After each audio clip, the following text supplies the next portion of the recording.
Merhaba arkadaşlar, yepyeni haberlerle karşınızdayız.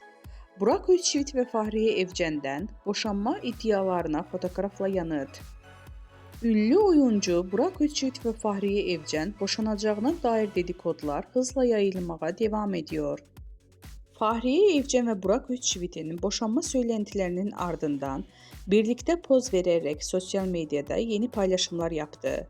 İkilinin otomobil içinde bu fotoğrafları peş peşe Instagram hesabından paylaşarak boşanma dedikodularına net bir yanıt verdi.